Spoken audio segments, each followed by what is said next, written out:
Hello, and welcome to Transforming Language Education, the vodcast series where we will talk about the future of teaching, inquiry, and advocacy in language education. I'm Jen Crawford. And I'm Rob Philback. Please like or subscribe if you want to join us in helping to transform language education. Hello and welcome back. Today we're with Christian Chun, who is an associate professor in the Department of Applied Linguistics at the University of Massachusetts, Boston. And today we're going to talk a little bit more about in this episode, we'll talk about which English should be taught in the classroom. Hi, Christian, and welcome to Transforming Language Education. Thank you for inviting me.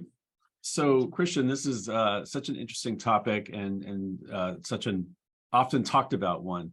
I wonder, to kick it off, when we talk about which English, some listeners might automatically think, oh, right, American versus British. But I think this question is much deeper than that, right? I wonder if you could just start out by framing, this question a little bit more for us in terms of what it really entails. Right. So within the context of American English, one of the questions that would come to the forefront would be, well, which American English are we talking about, right? And again, where have always been multiple Englishes across this country. And as you know, it's interesting on how and why the emergence of a standardized English came about 100 years ago or so, in which there was this pushback with some people who were living in the Midwest, who, and part of that was based on their xenophobic and racist views of the relatively new immigrants coming from Eastern and Southern Europe to northeastern cities like New York and Boston and Philadelphia, in which they felt they were quote unquote corrupting the English language. And so that'll also co-evolve with the media, with radio and television, in which, as you know, in the 1930s with radio, and then in the 1950s with television, with newscasters, where they were, if they did not come from those particular areas in the Midwest, they were trained to speak like a Midwesterner. And that became, in terms of the pronunciation, this idea around how, to speak properly. So I think this is something that, as language teachers, we would address with our students directly, in which we would also have the students themselves think about their own languages and how ways in which those the students' own languages have been standardized. And so where these students are feeling the pressure, and I in those years that I've taught English in Los Angeles, it had unfortunately many kind of harmful impact on them, because they felt like they were not only not pronouncing words correctly, but that they had, this horrible, I'm putting in scare quotes, horrible accent that they needed to get rid of. And whereas, again, this idea that there is a neutral accent, we all have accents. It is this idea about which accent is valued over others. And so, again, this raises this issue of which, what forms of Englishes are we propagating or perpetuating, in terms, again, of maintaining the hierarchy of a standardized variety of it. This is so interesting, Christian, and it makes me think about this question of which learners get to have their languages, whether those are varieties of English or other languages, valued by schools and teachers.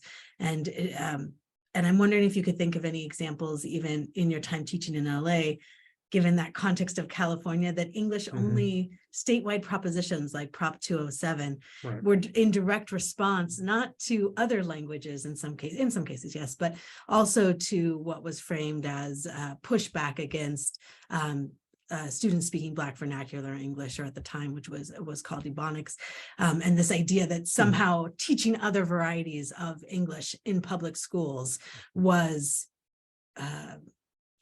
something that needed to be prohibited by state law. And even now, even more current conversations about which varieties of other target languages, whether that's Spanish or Mandarin or other languages, are we privileging when we teach in two languages even. So I didn't know if you had any insight about that, which learners get to have their languages valued by schools and teachers. Well, yeah, I mean, so it's interesting. I mean, that's you know, I'll lead off with a personal anecdote, if I may, so that I went to high school in a small suburban town on Long Island, New York, and growing up, I would always pronounce the word spelled Long and then island as Long Island. I'm from Long Island.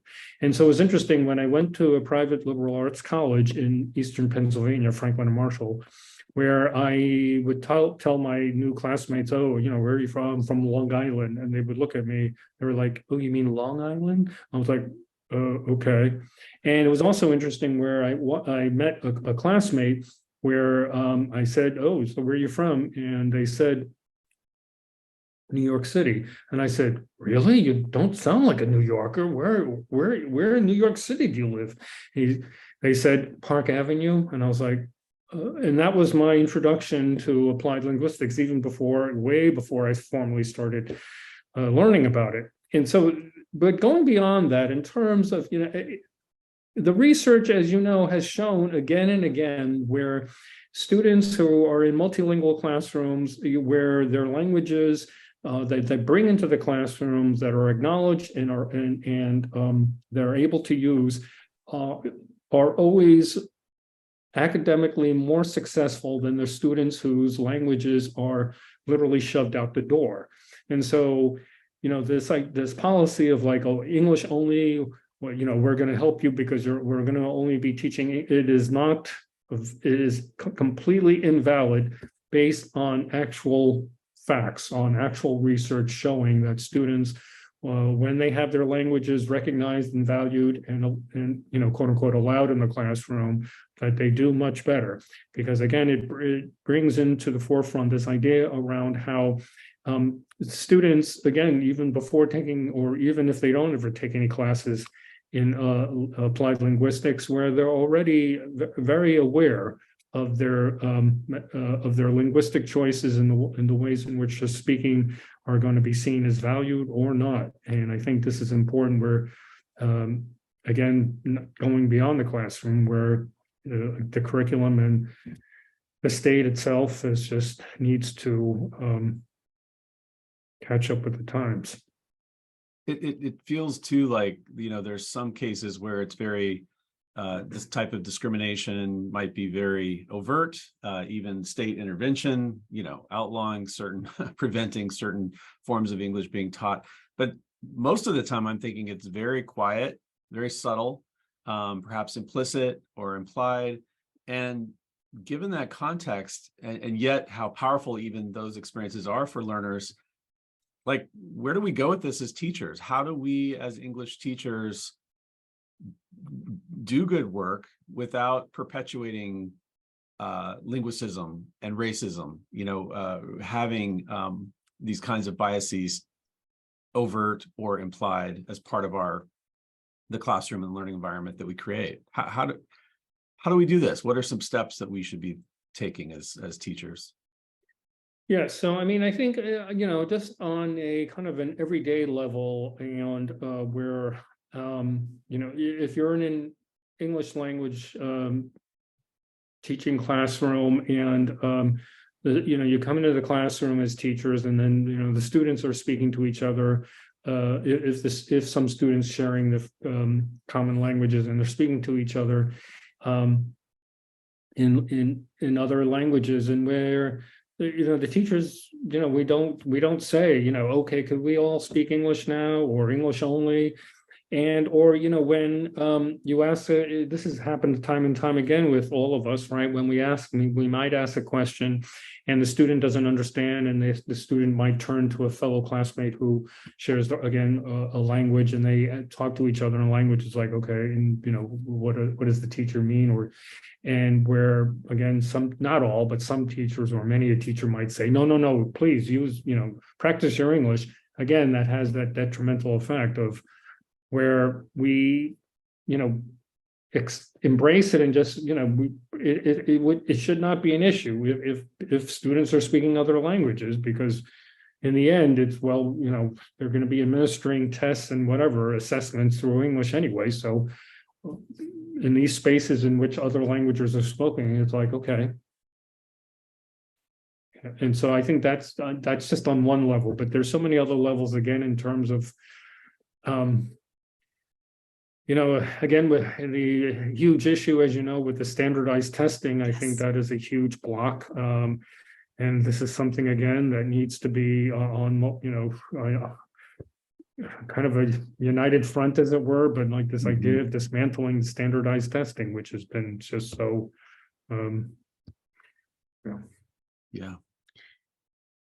It's interesting. There's glimpses of challenging this. I've seen with some local public school, high school teachers who are working in dual language context, and where they're using ACTFL, American Council of Teachers of Foreign Language, proficiency measures, but then having really thoughtful conversations. Again, it's because they don't exist in a standard form yet for public secondary dual immersion, but having thoughtful conversations about how, if we're doing an oral proficiency interview, what range of Spanish language varieties, for example, count as meeting the target for these various proficiency measures?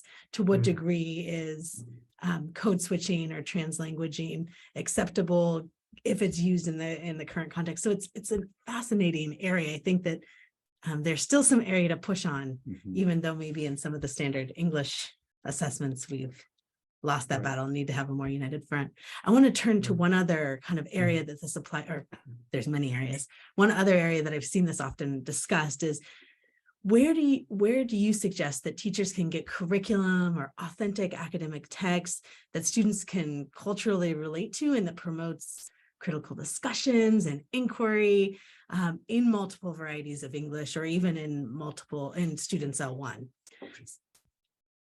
So where do you, if teachers ask you, or some of your students ask you, like, this sounds great, I want to incorporate more language varieties, but my textbook doesn't do it, or my current curriculum doesn't do it. What do you suggest to teachers in the field?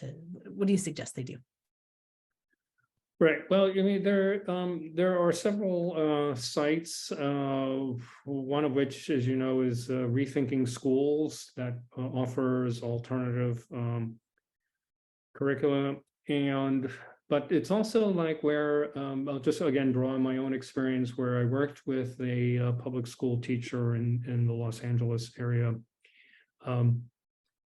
over 10 years ago, in which they decided to teach the graphic novel Mouse, right? And there's, as I wrote about it, where this was in a high school class, and the overwhelming majority of their students were immigrants from Central America. And although they had heard about or knew about World War II, actually none of them had known about the Holocaust. And by introducing Mouse, and again, in which that the language used in Mouse was, across all spectrums, and in terms of not, non-academic English, but that it really engaged the students, because it was not only the storyline itself, of course, but that the fact that they started to align themselves with the Jewish survivors, the ones who were, of course, being genocidally murdered in the Holocaust, because they saw in some parallel ways their own oppression in terms of being, othered, right? And so I think this is an important venue for teachers to explore, where they can bring in these popular works of art into the curricula to foster the engagement with language and history. Well, Christian, thank you so much. I just, these 3 episodes that you've engaged us around, I love how they just flow together, and thinking about, what critical education is and what that means in the English language classroom, and then how that connects directly to who our students are and how they see themselves as learners, their identities and our identities, and then ultimately how that plays into what languages get valued in our classroom, whether it's other varieties of English or other languages entirely. And so this has just been a really delightful and engaging set of conversations. So thank you. Yeah, thank you so much, Christian. Find it inspiring to think about ways to make our English education classroom more just, more democratic, more inclusive. Thank you for your leadership in the field in this area. I'm Jen. I'm Rob. Thanks for listening.